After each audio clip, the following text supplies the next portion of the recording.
Assalamualaikum warahmatullahi wabarakatuh. Perkenalkan, nama saya Indri Damayanti dari kelas MB 4409 dengan NIM 140120485 dari jurusan MBTI Telkom University. Di sini saya akan menjelaskan tentang leverage.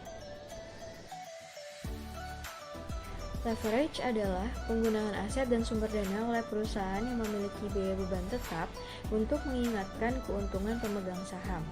Sumber dana perusahaan ini juga diperoleh dari pinjaman.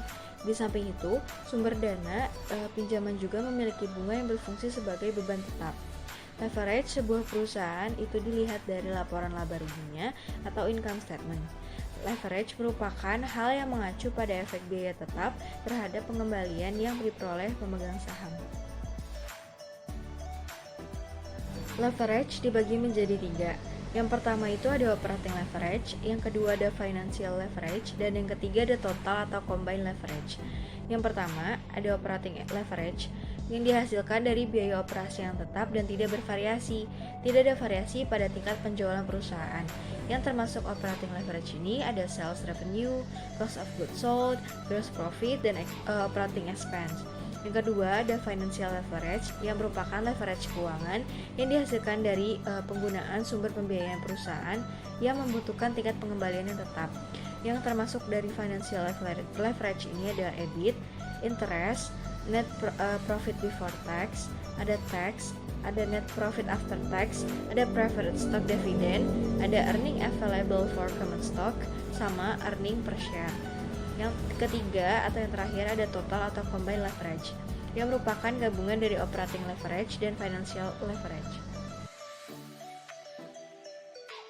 Selanjutnya ada pembahasan lebih lanjut serta contoh soal dari masing-masing leverage.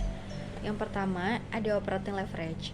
Operating leverage ini mengukur tingkat leverage operasi yang diukur dengan menggunakan DOL atau Degree of Operating Leverage, dihasilkan dari biaya operasional tetap untuk mengukur seberapa sensitifnya perusahaan penjualan terhadap penjualan EBIT. Rumusnya itu ada DOL sama dengan Q dikali P min V dibagi dengan Q dikali P min V dikurangi F, yang dimana Q-nya itu adalah quantity, P-nya itu ada price atau unit, V-nya itu ada variable cost. Kita langsung masuk ke contoh soal. Yang pertama, Lisa Miller ingin menentukan tingkat leverage operasi pada tingkat penjualan di 6.000 unit. Seperti yang sudah diasumsikan bahwa fixed cost sebesar $100.000, penjualannya itu ada 43,75 per each, dan variable cost-nya itu 18,75 per each. Nah, di sini diketahui quantity atau Q-nya itu ada 6.000, P atau unitnya itu price-nya itu ada 43,75, V-nya itu atau variable cost-nya itu ada 18,75, dan fixed cost-nya itu ada 100.000. Langsung masukin ke rumus, yang dimana rumus dari DOL-nya itu sendiri adalah Q dikali P min V dibagi Q dikali P min V dikurangi F. Masukin Q-nya itu 6.000 dikali dengan 43,75 dikurangi dengan 18,75 dibagi dengan 6.000 dikali 43,75 dikurangi 18,75 lalu dikurangi 100.000, yang hasilnya itu adalah 3. Jadi setiap kenaikan penjualan 1% atau 1 unit, maka akan menaikkan peningkatan pendapatan operasional atau EBIT sebesar 3 kali peningkatan penjualan. Yang selanjutnya, yang kedua itu ada financial leverage. Ya, financial leverage ini yang dihasilkan dari biaya keuangan tetap dalam aliran pendapatan perusahaan yang diukur dengan DFL atau Degree of Financial Leverage untuk mengukur sensitivitas perubahan EBIT terhadap perubahan earning per share. Yang rumus dari DHL itu sendiri ada EBIT per EBIT min interest dikurangi P per 1 dikurangi T atau tax. Langsung kita masuk ke contoh soal dari financial leverage. Yang pertama itu, sebuah perusahaan makanan yang bernama Chien Foods mengharapkan EBIT sebesar $10.000 di akhir tahun. Nah, perusahaan ini memiliki obligasi sebesar 20.000 dengan tingkat kupon 10% dan penerbitan 600 lembar saham dari $4 saham preferen per tahunnya. Terus, perusahaan ini juga memiliki 1.000 lembar saham yang beredar dengan pajak perusahaan sebesar 40%. Nah, di sini diketahui bahwa EBIT-nya itu ada 10.000, interestnya itu ada 2.000 dari 20.000 dikali 10%. Lalu yang P-nya itu atau unitnya itu ada 2.400 dari 600 dikali $4. Dan teksnya itu ada 40% atau 0,4.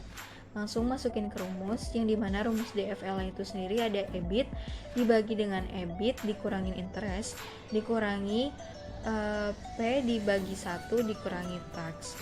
Yang masuk angkanya itu ada 10.000 dibagi dengan 10.000 dikurangi 2.000 dikali dengan 2.400 dibagi 1 dikurangi 0,4. Hasilnya itu ada 2,5, yang artinya setiap terjadi kenaikan pendapatan operasional sebesar 1%, maka akan terjadi peningkatan laba per saham sebesar 2,5%.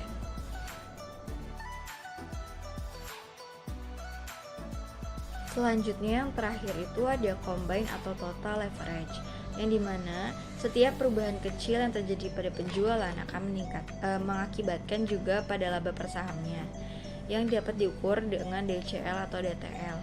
Nah, yang rumusnya itu ada Q dikali P min V dibagi Q dikali P min V dikurangi F dikurangi I dikurangi PD dibagi 1 dikurangi P. Langsung lanjut ke contoh terakhir, yaitu contoh soal dari combine atau total leverage. Di sini ada perusahaan Cable Inc. yang mengharapkan penjualan sebesar $20.000 per unit dan 5% per unit di tahun mendatang. Nah, perusahaan ini harus memenuhi kewajiban yaitu biaya variabel sebesar $2 per unit, fixed cost-nya sebesar $10.000 per unit, interestnya ada $20.000 dan preferred stock dividends-nya ada $12.000 dan tax-nya sebesar 4% serta memiliki 5.000 shares of common stock.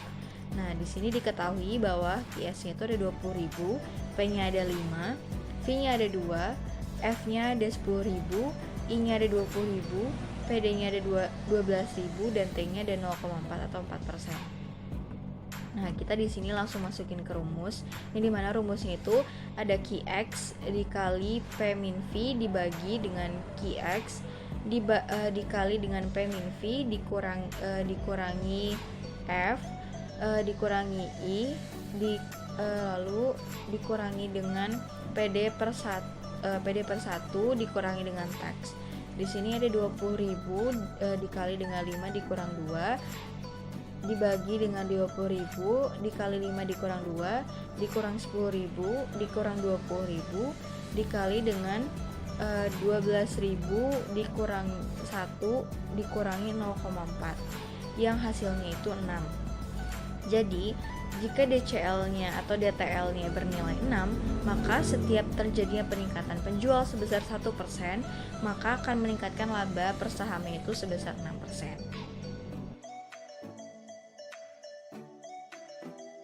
Yang terakhir ada manfaat dari menghitung rasio leverage bagi kreditor, yaitu yang pertama, supaya dapat mengetahui posisi perusahaan atas semua kewajibannya pada pihak eksternal, khususnya untuk pihak pemberi modal atau kreditor. Yang kedua, dapat dijadikan sebagai tolak ukur untuk menilai kemampuan perusahaan, apakah perusahaan tersebut dapat memenuhi kewajiban atau tidak, yang dimana kewajiban tersebut merujuk pada pengembalian sumber dana, modal beserta bunganya. Yang ketiga, untuk mengetahui keseimbangan dari nilai aktiva dengan modal, terutama pada nilai aktiva tetap atau fixed cost. Lalu, yang selanjutnya, untuk mengetahui perkembangan serta perbandingan. Jadi, dapat melihat dengan apakah sumber dana dan tambahan dapat membuat operasional menjadikan lancar atau serta tidak berpengaruh sama sekali. Selain itu, dapat pula digunakan untuk mengetahui nilai dana yang telah diperoleh sebenarnya, apakah sumber dana tambahan tersebut kurang atau justru lebih. Perusahaan pun juga dapat mengetahui kemampuannya. Apakah perusahaan sanggup untuk menjalankan kewajiban, khususnya untuk mengembalikan sumber dana dan dana yang sesuai dengan ketentuan. Sekian dari saya, kurang lebihnya mohon maaf. Wabillahi taufiq wal hidayah. Wassalamualaikum warahmatullahi wabarakatuh.